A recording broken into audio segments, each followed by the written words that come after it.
En Côte d'Ivoire, Henri Konan Bédié souhaite un retour rapide à Laurent Gbagbo. C'est notre premier sujet de regard croisé ce soir. Nous parlerons aussi du Bénin, où la présidentielle s'est tenue dimanche dans tout le pays. Au Togo, on va évoquer le décès de l'apprenti chrétien Daoukou Péré, ancien président de l'Assemblée nationale. Nous parlerons aussi du séjour de Faure Gnassingbé en France. Qu'est-ce qu'il faut en retenir? On évoque ces sujets avec Chris Sega de Express Info qui est sur le plateau avec nous. Bonsoir Chris. Bonsoir mon cher Naoui, bonsoir aux collègues, bonsoir à toutes les téléspectatrices et à tous les téléspectateurs. Et c'est David de Jackbavi, togosite.com qui est là. Bonsoir David. Bonsoir Samuel, bonsoir Chris, bonsoir aux téléspectateurs. On commence maintenant avec la Côte d'Ivoire. L'ex-président ivoirien et chef de l'opposition, Henri Konan Bédié, a souhaité samedi un retour dans les meilleurs délais de l'ex-président Laurent Gbagbo et d'un pilier de son régime, Charles Blé Goudé, après leur acquittement de crimes contre l'humanité par la justice internationale. Henri Konan Bédié écrit, je cite, « Je me réjouis de l'acquittement définitif du président Laurent Gbagbo et du ministre Charles Blé Goudé. Je souhaite que le gouvernement prenne toutes les dispositions nécessaires pour favoriser leur retour en Côte d'Ivoire dans les meilleurs délais et dans des conditions sécurisées. » Ce que dit Chris Sega, Henri Konan Bédié fait suite à la sortie du président Alassane Ouattara lui-même sur le sujet. On a l'impression que d'une part et d'autre, que ce soit du président Ouattara, que ce soit de l'opposition, tout le monde se fait à l'idée que Laurent Gbagbo va très bientôt revenir au pays. Oui, je crois que à la lecture des différentes déclarations, celle du président Ouattara et puis récemment d'ailleurs celle du président Bédié, on comprend qu'il y a un engouement général dans le pays pour que Laurent Gbagbo revienne au bercail, parce que ça fait, je crois, un peu plus de 7 ans qu'il est à l'extérieur et puis il vient d'être acquitté. Cela suppose que, en principe, il n'a plus rien il n'a plus rien à faire là où il est actuellement. Il faut qu'il revienne. Mais le paradoxe, c'est qu'en même temps, il y a certains proches du président Ouattara qui estiment que s'il revenait, il doit faire face aux charges, à certaines charges, parce que vous vous rappelez sans doute qu'il avait écopé à 20 ans de prison dans le cadre de la BCEAO. Mais maintenant, il y a un paradoxe à ce niveau-là. On ne sait pas si, avec cette sortie-là, comme quoi il doit venir faire face à la justice ivoirienne, on ne sait pas si c'est du sérieux ou bien si c'est du bluff. Ou peut-être qu'une déclaration pour l'amener à réfléchir par 2 fois avant de revenir au pays. Mais avec le porte-parole du gouvernement ivoirien qui a répondu par la suite en disant que, puisque le président Ouattara a proposé de lui payer le billet d'avion à lui et sa famille, il a dit mais le président ne va pas payer le billet d'avion à Gbagbo, à sa famille, pour le mettre en prison ensuite. C'est pas le président qui le met en prison. Je voudrais rappeler que c'est la justice. Voilà, on peut évoquer cela. Ce n'est pas parce que le président aurait dit il lui paye les billets d'avion à lui et d'ailleurs à Blé Goudé, parce que c'est peut-être je n'estime pas que ce soit un jeu, mais de toute façon, lorsqu'on dit qu'il peut pas lui payer le billet d'avion et ensuite le met en prison, comme si c'est le président qui met les gens en prison, c'est la justice qui condamne les gens, et la justice est censée être indépendante, et les décisions que la justice ivoirienne prend en principe ne doit pas être mise en délicatesse par le président Ouattara. Donc je comprends un peu quand même mal qu'on dise tout simplement qu'il revienne au pays alors qu'il est il est condamné. Il est condamné, et puis il n'y a pas eu une annulation de cette condamnation, il n'y a pas eu amnistie, il n'y a rien aujourd'hui qui lève la sanction judiciaire qui pèse contre lui. Et s'il revenait, ça voudrait dire qu'on met tout simplement fin à ce processus-là comme ça. Rien n'est fait pour que ce qui a été fait par le passé soit gommé. Mais je crois que la question se pose s'il revenait aujourd'hui. Et la condamnation qu'il a eue récemment, qu'est-ce qu'on en fait? On arrête le processus là? Et qui arrête le processus à ce niveau-là? Donc je crois qu'il y a un tas de questions qu'il faut se poser en la matière, parce qu'on ne peut pas balayer d'un revers de main la condamnation qu'il y a eu. Il faut qu'il y ait un acte officiel qui vienne quand même s'opposer à cette condamnation-là pour qu'il revienne libre. Sinon, pour le moment, il n'est pas encore libre et on voit mal comment il peut revenir au pays sans que la justice ne dise rien.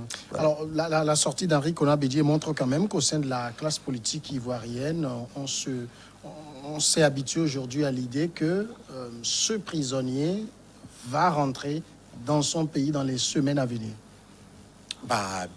Techniquement, oui.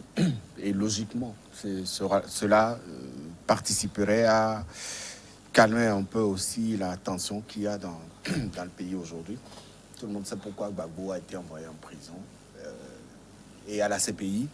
Et donc aujourd'hui que la CPI libère Gbagbo, je crois que rien ne doit l'empêcher de revenir au pays. Sauf que actuellement, le président et l'ensemble de son gouvernement, le président ivoirien ne donne pas les garanties nécessaires pour permettre à Gbagbo de rentrer sereinement en Côte d'Ivoire. Gbagbo même avait notifié sa volonté de revenir à Abidjan. La preuve, il avait demandé l'établissement de ses passeports qui devrait lui permettre de rentrer. Et donc, il y a cette motivation. Ça lui a été fait. Oui, ça lui a été fait. Sauf que après, l'État ou la justice ivoirienne a sorti les dossiers judiciaires dans lesquels son nom était cité, à Abidjan précisément.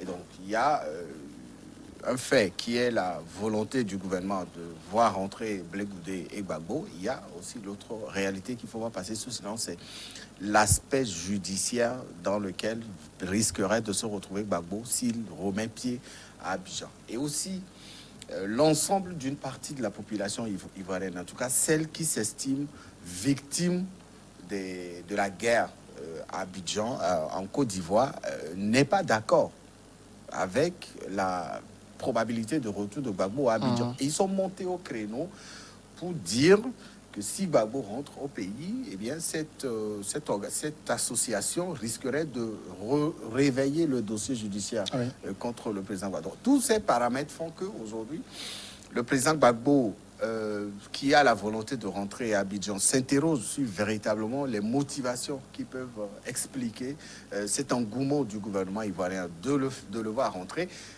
Ouattara est allé jusqu'à promettre de prendre en charge les billets d'avion de l'ensemble de la délégation qui va l'accompagner.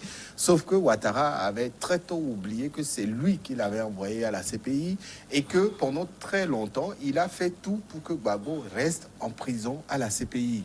Heureusement qu'aujourd'hui, la CPI a rendu son verdict et donc l'homme est libre de rentrer, sauf que en tant qu'ancien président, en tant qu'ancien politicien qui a passé des années à combattre le gouvernement d'Houphouët-Boigny et les autres gouvernements qui ont suivi, Gbagbo est assez malin pour comprendre que le fait de manifester cette volonté de la part du gouvernement de le voir rentrer cacherait peut-être une réalité qui risquerait de se retrouver contre lui s'il remettait pied à Abidjan. Il a la volonté de revenir, sauf qu'on sait comment Gbagbo est parti du pouvoir, on sait comment il est arrivé en prison, d'abord à Abidjan, avant d'être transféré à la CPI pour être jugé. Aujourd'hui que la CPI le libère, je pense que Ouattara doit faire plus en termes de garantie et d'assurance. Alors, s'agissant de Laurent Gbagbo lui-même, après avoir passé autour de 8 ans dans les geôles de la CPI, est-ce que c'est une procédure judiciaire à Abidjan qui l'effraierait? Mais vous savez, la justice, il faut quand même avoir le courage de le dire. La justice sous les tropiques, c'est pas pareil, hein, avec ce qui se passe à l'extérieur, notamment en Europe, où le droit généralement prime sur la force brutale et sur les combinaisons qui généralement font que les choses ne se passent pas de la façon la plus correcte qui soit. Vous savez, quand il revient ici, beaucoup de choses quand même peuvent se passer.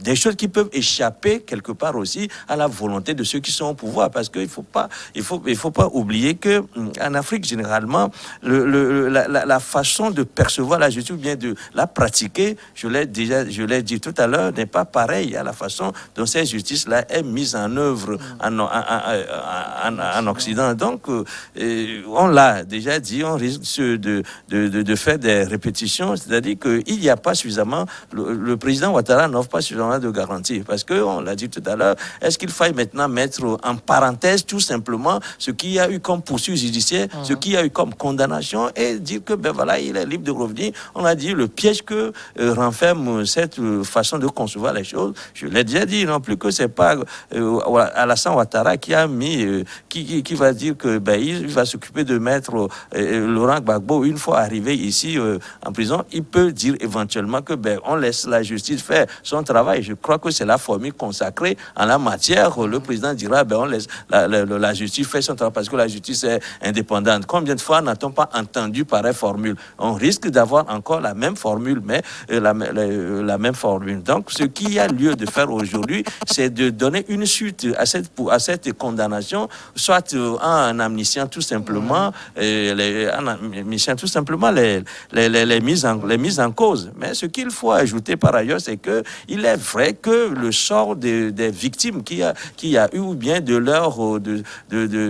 leurs proches qui aujourd'hui revendiquent aussi la justice, parce qu'il faut considérer que c'est des gens qui ont quand même tué, des gens qui sont les commanditaires de la tuerie qu'il y a eu, des 3000 morts qu'il y a eu en Côte d'Ivoire. Ça peut se retrouver du côté du pouvoir de Laurent Gbagbo comme du côté du pouvoir Alassane Ouattara. Mais ce n'est pas parce que Laurent Gbagbo est inculpé, est acquitté de l'autre côté, qu'il ne doit pas faire face à sa responsabilité à l'interne. Parce qu'il faut dire que si Laurent Gbagbo est acquitté, c'est parce que les faits ont été mal identifiés, c'est-à-dire mal nommés, parce qu'il ne s'agit pas à l'intérieur de la Côte d'Ivoire de crimes contre l'humanité. C'est-à-dire que la façon dont les faits ont été appréciés du point de vue judiciaire ne cadre pas avec avec ce qui doit être fait. Je crois que ça, la faute se trouve plutôt dans la qualification des faits. Mais n'empêche qu'à l'intérieur, il y a eu des morts, et que si en principe on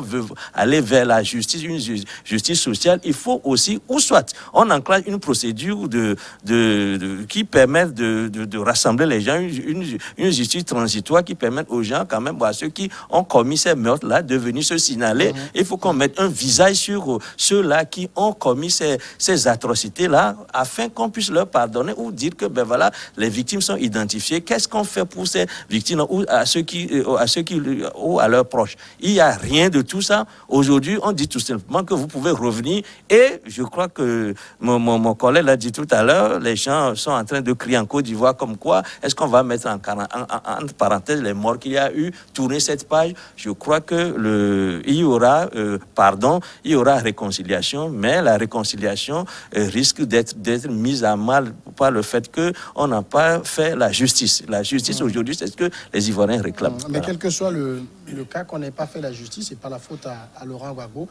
On a envoyé, lui, Charles Blé Goudé, à la CPI pour des accusations bien précises. La CPI dit non, c'est pas eux. Oui, c'est l'indépendance caractérisée de la justice européenne. Il en parlait tout à l'heure. Contrairement à ce qu'on vit chez nous en Afrique, la preuve, vous accusez quelqu'un d'avoir tué et vous l'envoyez à la CPI, qui est l'une des instances judiciaires les plus sûres, les plus indépendantes en tout cas pour le moment, et qui l'acquitte au final. Ça veut dire qu'il y a un problème. Il faut aller chercher les auteurs dans tous les camps. Ce n'est pas seulement dans le camp de Gbagbo. Il y a eu une situation qui s'est passée à la suite des élections de 2010. Quelqu'un ne voulait pas partir parce qu'il dit que c'est lui qui a gagné. L'autre dit non, c'est nous qui avions gagné, on veut nous voler notre victoire. Et après, et ainsi de suite, il y a eu une guerre qui a fait 3000 morts à Abidjan. Ouattara arrive au pouvoir. Ce qui est quand même assez extraordinaire, c'est que son entourage, qui avait mené la guerre aussi contre le pouvoir de Gbagbo dans le temps, n'a jamais été inquiété. C'est l'interrogation que se posent les Ivoiriens. Est-ce que c'est Gbagbo seul qui a tiré les armes contre la population? Est-ce que Gbagbo, en voulant sauvegarder son pouvoir, en voulant défendre son pouvoir, a retourné l'arme contre les Ivoiriens? Non. Dans une guerre, il y a des protagonistes, c'est-à-dire un qui fait la guerre contre l'autre. Et donc, ces responsabilités devaient être partagées. C'est ce qui pose problème aujourd'hui, même au sein de l'opinion ivoirienne, où des gens se disent pourquoi on a voulu faire porter toute la responsabilité à un autre camp, celui de Gbagbo, et refuser de regarder la responsabilité qui incombait aussi à l'autre camp. Donc, c'est toute l'interrogation. Il faut que les Ivoiriens et l'ensemble de l'Afrique tirent beaucoup de leçons dans ce procès qui a duré des années et qui a fait mettre en prison un des anciens présidents ivoiriens. C'est celle de comprendre que la CPI a fait un travail qui a été jugé équitable et qui a permis à Laurent Gbagbo d'être aujourd'hui acquitté.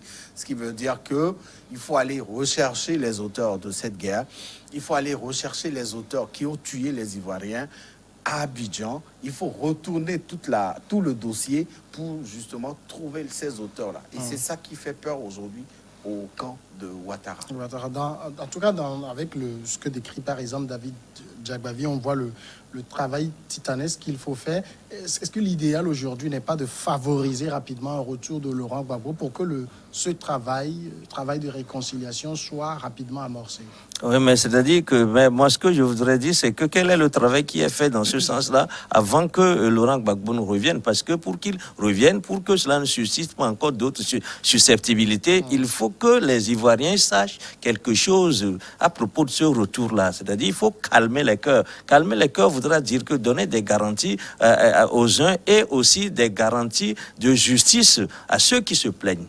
Voilà, donc on ne peut pas tout simplement aujourd'hui traiter le dossier Gbagbo, lui faire des concessions, lui offrir des privilèges, comme quoi il a été injustement incarcéré, parce que si le président Ouattara dit aujourd'hui qu'il est prêt à lui acheter un billet d'avion, il peut revenir comme il veut, c'est comme si quelque part il jouit de ses anciens des avantages, etc. C'est comme si il reconnaît avoir fait une erreur en l'envoyant là-bas, parce que il n'a pas été condamné. Il ne pouvait pas l'être parce que la façon dont les faits ont été qualifiés ne correspondent pas vraiment à la façon dont... Parce qu'il s'agit...